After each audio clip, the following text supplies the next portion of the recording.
Praise the lord. ದೇವರ ಅತಿ ಪರಿಶುದ್ಧವಾದ ನಾಮಕ್ಕೆ ಮಹಿಮೆ ಉಂಟಾಗಲಿ. ಕರ್ತನಲ್ಲಿ ಪ್ರೀತಿಯುಳ್ಳ ನನ್ನ ಎಲ್ಲ ಸಹೋದರ ಸಹೋದರಿಯರಿಗೆ ಯೇಸುವಿನ ಮಧುರವುಳ್ಳ ನಾಮದಲ್ಲಿ ನಾವು ವಂದನೆಗಳನ್ನು ಸಲ್ಲಿಸುವನಾಗಿದ್ದೀನಿ. ಪ್ರಿಯರೇ, ಒಂದು ಚಿಕ್ಕದಾದ ಸಂದೇಶವನ್ನು ಧ್ಯಾನ ಮಾಡೋಣ. ಮತ್ತು ನೀವೆಲ್ಲರೂ ಚೆನ್ನಾಗಿದ್ದೀರೆಂದು ನಾನು ನಂಬಿದ್ದೇನೆ. ಹಾಗೆ ದೇವರು ಕೊಟ್ಟಂಥ ಒಂದು ಈ ಸದಾವಕಾಶಕ್ಕಾಗಿ ದೇವರಿಗೆ ಕೋಟಿ ಕೋಟಿ ನಮನಗಳನ್ನು ಸಲ್ಲಿಸುವನಾಗಿದ್ದೇನೆ. ಪ್ರಿಯರೇ, ಈ ವೇಳೆಯಲ್ಲಿ ನಾವು 146ನೇ ಕೀರ್ತನೆ ಅದರ 6ನೇ ವಚನವನ್ನು ಓದಿಕೊಂಡು ನಾವು ದೇವರ ವಾಕ್ಯವನ್ನು ಕೆಲವು ನಿಮಿಷ ಧ್ಯಾನ ಮಾಡೋರಾಗಿರೋಣ. ದೇವರ ವಾಕ್ಯ ಈ ರೀತಿಯಾಗಿ ಹೇಳ್ತದೆ: ಭೂಮಿ, ಆಕಾಶ, ಸಾಗರ, ಚರಾಚರ ಇವುಗಳನ್ನು ನಿರ್ಮಿಸಿದವನು, ವಾಗ್ದಾನವನ್ನು ಯಾವಾಗಲೂ ನೆರವೇರಿಸುವವನು ಎಂಬುದಾಗಿ ನಾವು ನೋಡ್ತೀವಿ. ನೋಡಿ, ಭೂಮಿ, ಆಕಾಶ, ಸಾಗರ, ಚರಾಚರಗಳನ್ನು ಇವುಗಳು ನಿರ್ಮಿಸಿದವನು, ವಾಗ್ದಾನಗಳನ್ನು ಯಾವಾಗಲೂ ನೆರವೇರಿಸುವವನು ಎಂಬುದಾಗಿ ವಾಕ್ಯದಲ್ಲಿ ನಾವು ನೋಡ್ತೀವಿ. ಪ್ರಿಯರೇ, ನಮಗೂ ನಿಮಗೆಲ್ಲರಿಗೂ ತಿಳಿದಿರುವಂಥ ವಿಷಯ, ದೇವರ ವಾಗ್ದಾನಗಳು ನಮ್ಮ ಜೀವಿತದಲ್ಲಿ ನೆರವೇರಬೇಕಂತ ಹೇಳಿದರೆ ಅದಕ್ಕೆ ಒಂದು ದೇವರ ಒಂದು ನಿಬಂಧನೆ ಇರುತ್ತೆ, ದೇವರ ಒಂದು ಆಜ್ಞೆ ಇರ್ತದೆ ಎಂಬುದಾಗಿ ನಮಗೂ ನಿಮಗೆಲ್ಲರಿಗೂ ತಿಳಿದಿರುವಂಥ ವಿಷಯ. ಆದ್ದರಿಂದ ನಾವು ದೇವರ ಆಶೀರ್ವಾದಗಳು, ದೇವರ ವಾಗ್ದಾನಗಳು, ದೇವರು ಒಂದು ಅತಿಶಯ ಕಾರ್ಯಗಳು ನಮ್ಮ ಜೀವಿತದಲ್ಲಿ ನೆರವೇರಬೇಕಾದ್ರೆ ನಿಶ್ಚಯವಾಗಿ ನಾವು 3 ಕಾರ್ಯಗಳನ್ನು ಈ ಕೀರ್ತನೆಯಲ್ಲಿ ನಾವು ನೋಡುವವರಾಗಿರ್ತೇವೆ. ಪ್ರಿಯರೇ, ನಾವು ನೋಡ್ತೇವೆ ಈ ಕೀರ್ತನೆಯ 1 ಮತ್ತು 2ನೇ ವಚನದಲ್ಲಿ ದೇವರ ವಾಕ್ಯ ಹೀಗೆ ಹೇಳುತ್ತದೆ: ಯೆಹೋವನಿಗೆ ಸ್ತೋತ್ರ, ನನ್ನ ಮನವೇ ಯೆಹೋವನನ್ನು ಸ್ತುತಿಸು. ಪ್ರಾಣವಿರುವವರಿಗೂ ಯೆಹೋವನನ್ನು ಸ್ತುತಿಸುವೆನು, ಜೀವಮಾನವೆಲ್ಲ ನನ್ನ ದೇವರನ್ನು ಕೊಂಡಾಡುವನು. ಪ್ರಿಯರೇ, ದೇವರ ವಾಗ್ದಾನಗಳು ನಮ್ಮ ಜೀವಿತದಲ್ಲಿ ಯಾವಾಗಲೂ ನೆರವೇರಬೇಕಂತ ಹೇಳಿದರೆ ನಾವು ಮೊದಲನೇದಾಗಿ ದೇವರಿಗೆ ಸ್ತುತಿಸುವವರು, ಆರಾಧನೆ ಮಾಡುವಂಥವರು ಆಗಿರಬೇಕು. ಯಾವಾಗಲೂ ಜೀವಿತದಲ್ಲಿ ದೇವರಿಗೆ ಸ್ತೋತ್ರ ಮಾಡಬೇಕು.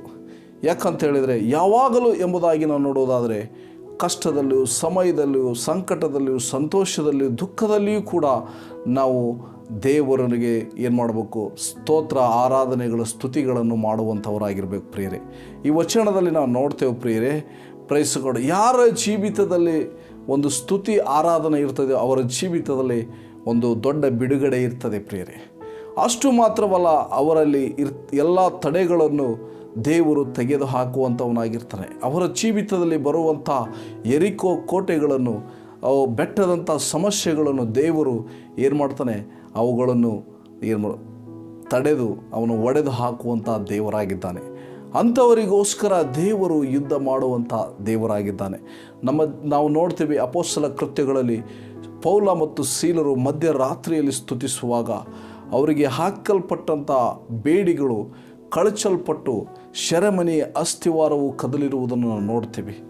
ಪೇತ್ರನು ಅದ್ಭುತ ರೀತಿಯಲ್ಲಿ ಬಿಡುಗಡೆ ಆಗಿರುವಂಥದ್ದನ್ನು ನಾವು ನೋಡ್ತೇವೆ. ಪ್ರಿಯರೇ, ಅಷ್ಟು ಮಾತ್ರ ಅಲ್ಲ, ಇಸ್ರಾಯೇಲರು ನೋಡಿ ಆ ಸ್ತುತಿಯಿಂದ ಅರ್ಭಟಿಸುತ್ತಿರುವಾಗ ಎರಿಕೋ ಕೋಟೆ ಬೀಳುವುದನ್ನು ನಾವು ನೋಡ್ತೇವೆ. ಪ್ರಿಯರೇ, ನಮ್ಮ ಜೀವಿತದಲ್ಲಿ ಸ್ತುತಿಸುವಾಗ ಅದು ನಿಶ್ಚಯವಾಗಿ ನನ್ನ ಒಂದು ಹಂತದಿಂದ ಇನ್ನೊಂದು ಹಂತದ ಉನ್ನತಿಗೆ ತೆಗೆದುಕೊಂಡು ಹೋಗುವಂಥ ಒಂದು ಕಾರ್ಯವಾಗಿದೆ. ನೋಡಿರಿ, ದಾವೀದನ ಜೀವಿತದಲ್ಲಿ ಅವನು ಯಾವಾಗಲೂ ದೇವರನ್ನು ಸ್ತುತಿಸುತ್ತಿದ್ದರಿಂದ ನೋಡಿ ಅವನನ್ನು ದೇವರು ಉನ್ನತ ಸ್ಥಾನಕ್ಕೆ ಇಸ್ರಾಯೇಲರ ರಾಜನನ್ನಾಗಿ ನೇಮಕ ಮಾಡಿರುವುದನ್ನು ನಾವು ನೋಡ್ತೇವೆ. ಪ್ರಿಯರೇ, ದೇವರಿಗೆ ಮಹಿಮೆ ಉಂಟಾಗಲಿ. ನೋಡಿ, ಇವತ್ತು ನಮ್ಮ ಜೀವಿತದಲ್ಲಿ ಯಾರೆಲ್ಲ ಕೈ ಬಿಟ್ಟಿರ್ಬೋದು, ಯಾರೆಲ್ಲ ನಮ್ಮನ್ನು ಒಂದು ಅಪಹಾಸ್ಯ ಮಾಡ್ತಿರ್ಬೋದು, ತಿರಸ್ಕಾರ ಮಾಡ್ತಿರ್ಬೋದು, ಅದಕ್ಕೆ ನಾವು ಕಳವಳಗೊಳ್ಳುವುದು ಬೇಡ. ಒಂದೇ ಒಂದು ಅದಕ್ಕೆ ಔಷಧಿ: ದೇವರನ್ನು ಸ್ತುತಿಸಿರಿ, ದೇವರನ್ನು ಆರಾಧಿಸಿರಿ. ಅಷ್ಟಕ್ಕೆ ಮಾತ್ರ ನಿಲ್ಲಲಿಲ್ಲ. ಈ ಒಂದು ಆರಾಧನೆ ನಮ್ಮ ಜೀವಿತವೂ ಕೂಡ ಒಂದು ಆರಾಧನೆ ಆಗಿರಬೇಕು ಎಂಬುದಾಗಿ ದೇವರ ವಾಕ್ಯ ನಮಗೆ ಪ್ರಬೋಧಿಸಲ್ಪಡ್ತದೆ.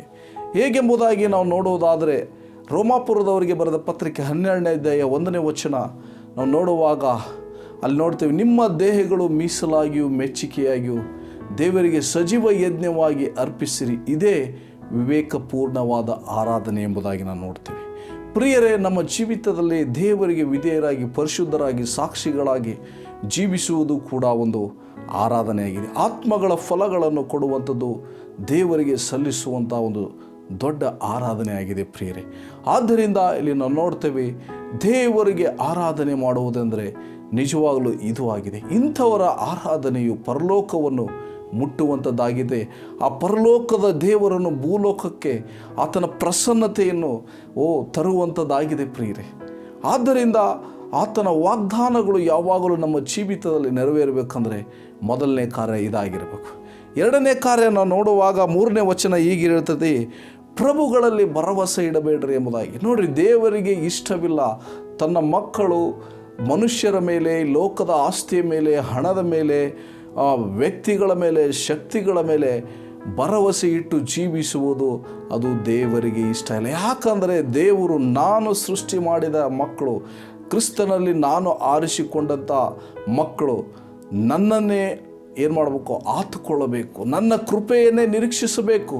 ಅಂಥವರಲ್ಲಿಯೇ ದೇವರು ಆನಂದಿಸ್ತಾನೆ ಎಂಬುದಾಗಿ 147 ಕೀರ್ತನೆಯಲ್ಲಿ ನಾವು ನೋಡ್ತೇವೆ ಪ್ರಿಯರೇ. ನಾವು ದೇವರನ್ನು ಬಿಟ್ಟು ಇತರ ಸಂಗತಿಗಳ ಮೇಲೆ ನಾವು ಭರವಸೆ ಇಡುವುದಾದರೆ ಯೆರೆಮೀಯ ಪ್ರವಾದನೆ ಗ್ರಂಥದಲ್ಲಿ ನೋಡ್ತೀವಿ 17ನೇ ವಚನ, ಅದರ 17ನೇ ಅಧ್ಯಾಯ 5ನೇ ವಚನದಿಂದ ಕೆಳಗಡೆ ನೋಡ್ತೇವೆ, ಅವನು ದೇವರನ್ನು ಯೆಹೋವನನ್ನು ತೊರೆದು ಮನುಷ್ಯರಲ್ಲಿ ಅಥವಾ ಇತರ ಸಂಗತಿಗಳಲ್ಲಿ ಭರವಸೆ ಇಡುವನು, ಅವನು ಶಾಪಗ್ರಸ್ತನು ಎಂಬುದಾಗಿ. ಆದ್ದರಿಂದ ದೇವರಿಗೆ ಇಷ್ಟಲ್ಲ, ನಾವು ದೇವರ ಮೇಲೆ ಭರವಸೆ ಇಡಬೇಕು. ಇವತ್ತು ನೀವು ಏನು ಪ್ರಾರ್ಥನೆ ಮಾಡ್ತಿರೋ ಅದು ನಮಗೆ ಸಿಕ್ಕಿದೆ ಎಂದು ನೀವು ಭರವಸೆಯಿಂದ ಇರುವುದಾದರೆ ಖಂಡಿತವಾಗಲೂ ದೇವರು ಅದನ್ನು ನಮಗೆ ಕೊಡುವಾತನಾಗಿದ್ದಾನೆ. ಅದನ್ನೇ ಹೇಳಿದರೆ ಯೇಸು ಕ್ರಿಸ್ತರು ಹೇಳ್ತಾರೆ, ನೀವು ನಂಬಿಕೊಂಡು ಪ್ರಾರ್ಥನೆಯಲ್ಲಿ ಏನು ಬೇಡಿಕೊಳ್ತೀರೋ ಅದನ್ನು ಹೊಂದಿಕೊಳ್ತೀರೋ. ನೀವು ಪ್ರಾರ್ಥನೆ ಮಾಡಿ ಏನೆಲ್ಲ ಕೇಳಿಕೊಂಡು ನೀವು ಹೊಂದಿದ್ದೇನೆಂದು ನಂಬ್ತಿರೋ ಅದು ನಿಮಗೆ ಸಿಕ್ಕುವುದು ಎಂಬುದಾಗಿ ಕರ್ತನು ವಾಗ್ದಾನ ಮಾಡಿದ್ದಾನೆ ಪ್ರಿಯರೇ. ಆದ್ದರಿಂದ ನಾವು ಎರಡನೇ ಸಂಗತಿ, ದೇವರ ಮೇಲೆ ನಾವು ಭರವಸೆ ಉಳ್ಳವರಾಗಿರಬೇಕು. 3ನೇ ಸಂಗತಿ ನೋಡೋದಾದರೆ ನಾವು ಈ ವಚನದಲ್ಲಿ ನಾವು ನೋಡುವಾಗ ಏನಂತ ಹೇಳಿದರೆ 5ನೇ ಸಂಗತಿ 5ನೇ ವಚನದಲ್ಲಿ ನಾವು ನೋಡ್ತೇವೆ, ನಮ್ಮ ದೇವರು ನಮಗೆ ಸಹಾಯಕನಾಗಿ ಇದ್ದಾನೆ, ಆದರೆ ನಾವು ಆತನ ಸಹಾಯವನ್ನೇ ಎದುರು ನೋಡುವಂಥವರಾಗಿರಬೇಕು. ಆತನ ಸಹಾಯವನ್ನೇ ಎದುರು ನೋಡುವಂಥವರಾಗಿರಬೇಕು. ದೇವರ ಮಕ್ಕಳಾದಂಥ ನಾವುಗಳು ಇವತ್ತು ಮನುಷ್ಯರನ್ನು ಎದುರು ನೋಡುವುದಾಗಲಿ, ಲೋಕವನ್ನು ಎದುರು ನೋಡುವುದಾಗಲಿ, ಈ ಲೋಕದ ಸಂಗತಿಗಳಿಂದ ಎದುರು ನೋಡುವುದಾಗಲಿ ನಮ್ಮ ಸಹಾಯ ಬರ್ತದೇನೋ, ಅವರು ಸಹಾಯ ಮಾಡ್ತಾರೇನೋ ಎಂಬುದಾಗಿ ನಾವು ನೆನೆಸುವುದಾದರೆ ನಾವು ಮೋಸ ಹೋಗುತ್ತೇವೆ ಪ್ರಿಯರೇ. God is our helper. ನೋಡಿ, ದೇವರು ಪರಿಶುದ್ಧಾತ್ಮನೇ ನಮ್ಮ ಸಹಾಯಕನು. ಕೀರ್ತನೆಗಾರನು ಹೇಳೋ ಪ್ರಕಾರ, ನನ್ನ ಸಹಾಯವು ಎಲ್ಲಿಂದ ಬರುವುದು? ಭೂಮಿ ಆಕಾಶಗಳನ್ನುಂಟು ಮಾಡಿದ ಯೆಹೋವನಿಂದಲೇ ನನ್ನ ಸಹಾಯ ಬರುವುದು ಎಂಬುದಾಗಿ ಕೀರ್ತನೆಗಾರನು ಹೇಳೋ ಪ್ರಕಾರ ಪ್ರಿಯರೇ, ನಾವು ನಮ್ಮ ದೇವರಿಂದಲೇ ಸಹಾಯವನ್ನು ಎದುರು ನೋಡುವಂಥವರಾಗಿ, ನಮಗೆ ಖಂಡಿತವಾಗಲೂ ಮನುಷ್ಯರೇ ಸಹಾಯ ಮಾಡ್ತಾರೆ, ಆದರೆ ಅವರನ್ನು ದೇವರು ಕಳಿಸುತ್ತಾನೆ. ನಮಗೆ ಯಾರಿಂದ ಸಹಾಯ ಬೇಕೋ ಅವರಿಗೆ ದೇವರು ಮಾತಾಡಿ ಅವರನ್ನು ನಮ್ಮ ಬಳಿಗೆ ಕಳುಹಿಸಿ ನಮಗೆ ದೊರಕುವಂತೆ ಮಾಡ್ತಾನೆ. ಯಾಕಂದರೆ ದೇವರು ಒಂದು ಮಾತು ಹೇಳುವಾಗ ನೋಡಿ, ಕೊಡಲಾರದಂಥ ಆ ಪ್ರಾಣಿ ಕಾಗೆ ಹೇಗೆ ಎಲಿಯನಿಗೆ ರೊಟ್ಟಿ ಮಾಂಸವನ್ನು ತಂದು ಕೊಡ್ತು, ಹಾಗೆಯೇ ದೇವರ ಮೇಲೆ ಭರವಸೆ ಇಡುವಾಗ, ದೇವರನ್ನೇ ಸಹಾಯಕನನ್ನಾಗಿ ಮಾಡಿಕೊಳ್ಳುವಾಗ ಬರಲಾರದ ಸ್ಥಳದಿಂದ ನಿಮಗೆ ಸಹಾಯ ಬರುವಂಥದ್ದಾಗಿದೆ ಪ್ರಿಯರೇ. ದೇವರಿಗೆ ಸ್ತೋತ್ರವಾಗಲಿ. ನಮ್ಮ ಜೀವಿತದಲ್ಲಿ ಯಾವಾಗಲೂ ದೇವರ ವಾಗ್ದಾನಗಳನ್ನು ನಾವು ಹೊಂದಿಕೊಳ್ಳಬೇಕಂತೇಳಿದರೆ ಈ 3 ಸಂಗತಿಗಳು ಮರೆಯಬಾರದು ಪ್ರಿಯರೇ. ದೇವರಿಗೆ ಸ್ತೋತ್ರವಾಗಲಿ. ನಾವು ಈ ಕೀರ್ತನೆಯಲ್ಲಿ ನೋಡುವಾಗ 7, 8, 9ನೇ ವಚನಗಳಲ್ಲಿ ನೋಡುವಾಗ ಆ ದೇವರ ಕಾರ್ಯಗಳು ನಮ್ಮ ಜೀವಿತದಲ್ಲಿ ನೆರವೇರಬೇಕಂದ್ರೆ ಇವುಗಳನ್ನು ಮಾಡಬೇಕು ಪ್ರಿಯರೇ.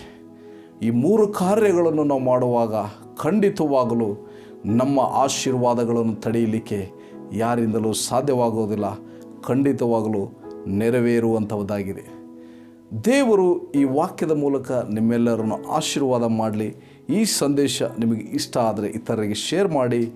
ದೇವರು ನಿಮ್ಮನ್ನು ಹೇರಳವಾಗಿ ಆಶೀರ್ವಾದ ಮಾಡಲಿ. ಪ್ರಾರ್ಥನೆ ಮಾಡಿಕೊಳ್ಳೋಣ. ಪ್ರೀತಿಯುಳ್ಳ ಪರಲೋಕದ ತಂದೆಯೇ, ಪರಿಶುದ್ಧ ನಾಮಕ್ಕೆ ಮಹಿಮೆ ಉಂಟಾಗಲಿ. ಈ ವೇಳೆಯಲ್ಲಿ ಪ್ರಾರ್ಥಿಸ್ತೇವೆಪ್ಪ, ನಿನ್ನ ವಾಗ್ದಾನಗಳು ನಮ್ಮ ಜೀವಿತದಲ್ಲಿ ನೆರವೇರಬೇಕಾದರೆ ನೀನು ತಿಳಿಸಿಕೊಟ್ಟ 3 ಸಂಗತಿಗಳನ್ನು ನಮ್ಮ ಜೀವಿತದಲ್ಲಿ ಮಾಡುವುದಕ್ಕೆ ಕೃಪೆ ಕೊಡು. ನಮ್ಮ ಆತ್ಮಿಕ ಕಣ್ಣುಗಳನ್ನು ತೆರೆ ಸ್ವಾಮಿ ಕರ್ತನೆ. ಯಾಕಂದರೆ ನೀನು ವಾಗ್ದಾನದಲ್ಲಿ ನಂಬಿಗಸ್ತನಾದ ದೇವರು, ಮಾತಿನಲ್ಲಿ ಸತ್ಯವಂತನಾದ ದೇವರು ಸ್ವಾಮಿ. ನೀನು ಖಂಡಿತವಾಗಲು ನಿನ್ನ ಆಜ್ಞೆಗಳಿಗೆ ವಿಧೇಯರಾಗುವವರಿಗೆ ನೀನು ವಾಗ್ದಾನವನ್ನು ನಮಗೆ ಮಾತ್ರವಲ್ಲ ನಮ್ಮ ತಲೆಮಾರಿನವರಿಗೂ ನೀನು ವಾಗ್ದಾನಗಳನ್ನು ನೆರವೇರಿಸುವ ದೇವರಾಗಿದೆ. ಅದಕ್ಕಾಗಿ ಸ್ತೋತ್ರ. ಈ ಸಂದೇಶವನ್ನು ವೀಕ್ಷಿಸುವಂಥ ಪ್ರತಿಯೊಬ್ಬರನ್ನು ಆಶೀರ್ವದಿಸಿ ನಿಮ್ಮ ನಾಮಕ್ಕೆ ಮಹಿಮೆ ಉಂಟಾಗಲಿ.